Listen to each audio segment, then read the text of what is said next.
రాజశేఖర్ రెడ్డి గారిని ఏం చేశారు? జగన్మోహన్ రెడ్డి గారు A1గా వేశారనమాట. ఆయన నా తండ్రి గారి పాత్ర ఉంది ఈ దోపిడీలో, ఆయన్ని A1గా జాయిన్ చేయండి కేసుల్లో అని చెప్పేసి దివంగత చనిపోయినటువంటి తండ్రిని కూడా కేసుల్లో ఇన్వాల్వ్ చేసినటువంటి మహాఘనుడు జగన్మోహన్ రెడ్డి. ఈ మాట మేం చెప్పట్లా, ఆయన సోదరి జగన్మోహన్ రెడ్డి గారి సోదరి షర్మిల గారు చెప్తా ఉన్నారు. చనిపోయినటువంటి తండ్రి సంబంధం లేదని చెప్పండి, నేనేం మాట్లాడను, మీరు ఇంకేమైనా ఉంటే చెప్పండి. తెలంగాణ క్యాబినెట్ ఆ క్యాబినెట్ లో రాజశేఖర రెడ్డి గారికి కానీ జగన్మోహన్ రెడ్డి గారికి కానీ సంబంధం లేదని చెప్పడంతో పాటు, ఆ పారిశ్రామికవేత్తలు చెప్పడంతో పాటు, అక్కడ ఉన్నటువంటి ఐఏఎస్ ఆఫీసర్లు దానికి సంబంధించిన ఆఫీసర్లు అందరూ క్లీన్ చిట్ వచ్చిందన్న విషయాన్ని గుర్తు పెట్టుకొని మాట్లాడండి. ఎట్లా? అవునవును, మట్టితో సంపాదించాడు 1,00,000 కోట్లు, మట్టితో సంపాదించాడు.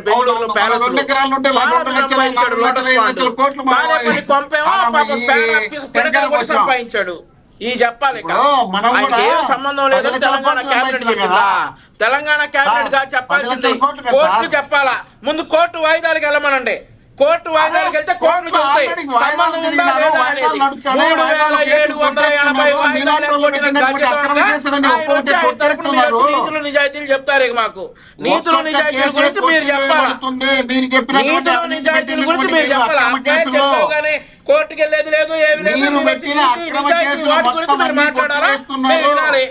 మేము దౌర్భాగ్యం కాకపోతే ఈ రోజు న్యాయ వ్యవస్థను సైతం సవాల్ చేస్తున్నటువంటి దొంగ చెప్పేటటువంటి మాటలు మేము నమ్మాల్సి వస్తుంది, వినాల్సి వస్తుంది రాష్ట్ర ప్రజలు.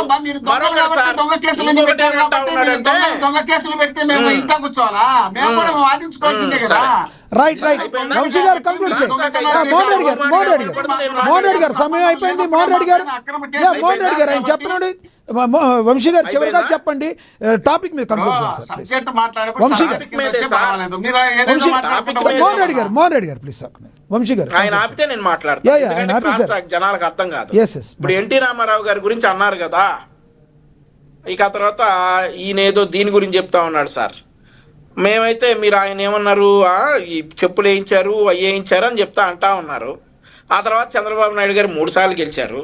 మరి షర్మిల గారి చీర మీద కూడా ఏడ్చారు కదా, కుటుంబ సభ్యుల చీర మీద కూడా ఏడ్చారు కదా, చెల్లెల్ని పాన్ స్టార్ తో కంపేర్ చేస్తున్నారు కదా. ఎన్టీ రామారావు గారితో చంద్రబాబు నాయుడు గారిని కంపేర్ చేసినప్పుడు రాజశేఖర్ రెడ్డికి జగన్మోహన్ రెడ్డి చేసింది ఏంటో కూడా చెప్పాలి కదా, మీరు వినాలి కదా. చెల్లెల్ని పాన్ స్టార్ తో కంపేర్ చేస్తే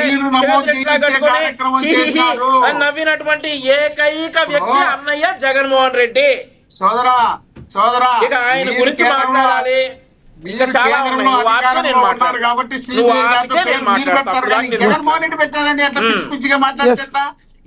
జగన్మోహన్ రెడ్డి గారికి సిబిఐకి ఎట్లా సంబంధం ఉంటుంది?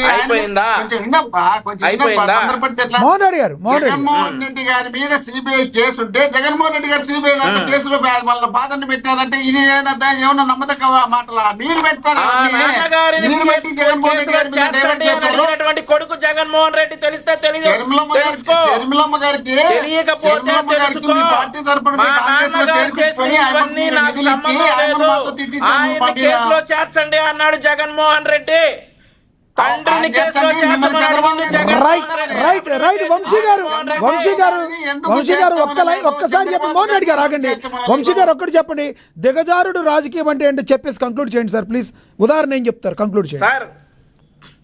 మ్యూట్ లో పెడతారా? మోహన్ రెడ్డి గారు మ్యూట్ లోనే ఉన్నారు, ఆయన మాట్లాడితే మ్యూట్ లో పెడతారు. చెప్పండి సార్. దిగజారుడు రాజకీయం అంటే మళ్ళీ చెప్తా ఉన్నాం, ఎదుటివారి కుటుంబ సభ్యుల్ని వేధించటం, రాజకీయాలకు సంబంధం లేని వాళ్ళని ఫోటోలు మార్పులు చేయటం, అట్లాంటి వాళ్ళని ఎంకరేజ్ చేయటం, లాంటి వాడిని మీకు ఇస్తా. మోహన్ రెడ్డి గారు ఆగండి, ఇస్తాను ఆగండి, ఆయన మాట్లాడి. వర్రా రవీంద్రారెడ్డి లాంటి వాడిని ఎంకరేజ్ చేయటం, ఆ తర్వాత చెల్లెలు పసుపు చీర కట్టుకుంటే కూడా ఏడవటాన్ని రాజకీయాల్లో దిగజారుడు రాజకీయం అంటారు. ఒక ప్రతిపక్ష నేతని పెళ్లికి ఆహ్వానించడానికి చెల్లెలు పసుపు చీర కట్టుకుంటే ఏడ్చినటువంటి ముఖ్యమంత్రిని దిగజారుడు రాజకీయం అంటారు. ఆ తర్వాత చెల్లెల్ని పాన్ స్టార్ తో కంపేర్ చేస్తా ఉంటే కనీసం ఖండించకుండా ముసి నవ్వులు నవ్విన జగన్మోహన్ రెడ్డిని దిగజారుడు రాజకీయం అంటారు. ఆ తర్వాత బాబాయి హత్య కేసులో బాబాయ్ హత్య కేసులో పాత్ర ఉంది అని తెలిసిన వ్యక్తిని వెంట పెట్టుకుని తిరిగినటువంటి జగన్మోహన్ రెడ్డిది దిగజారుడు రాజకీయాలు యా అంటారు. Yeah okay okay Mohan Reddy గారు వంశీ గారు ఆంధ్రప్రదేశ్ రాష్ట్రం అభివృద్ధి చెందుతుంది అనేటటువంటి ఉద్దేశంతో రాష్ట్రం మీదే సొంత రాష్ట్రం మీదే అవినీతి మరకలేసినటువంటి ఎస్ మోహన్ రెడ్డి గారు యా వంశీ గారు మీరు చెప్పింది అర్థమైంది ఎస్ వంశీ గారు మీరు చెప్పింది గ్రాఫిక్ లో చూపిస్తున్నారు మోహన్ రెడ్డి గారు, conclusion. జరగలేదని బాధతోనే కదా జనం తిరగబడుతుండేది. గ్రాఫిక్లు అయితే వచ్చి దూకండి, అమరావతి బిల్డింగ్స్ మీద వచ్చి దూకండి, రా ఎప్పుడు దూకుతారు రా గ్రాఫిక్స్ అయితే కాదు గ్రాఫిక్ లో పోయి దూకి చూపి ఒకసారి. దూకు ఆ గ్రాఫిక్స్ రా, లోకి పోయి అమరావతి చూపించి బిల్డింగ్స్ మీద దూకితే దూకు గ్రాఫిక్స్ అయితే ఆడ నువ్వు మీరు దూకితే ఒకసారి బాగుండాలని అనుకుంటా మీరు ఉన్నా. నాయకులు పోయి దూకండి.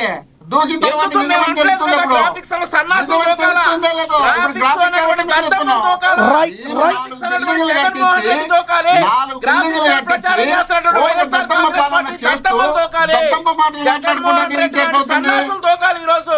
రైట్ వంశీ గారు మోహన్ రెడ్డి గారు ఎస్ వంశీ గారు మోహన్ రెడ్డి గారు మీ ఇద్దరు అభిప్రాయం అర్థమైంది ఎస్ కౌజర్ సనా కౌజర్ బేగం గారు కంక్లూడ్ చేయండి.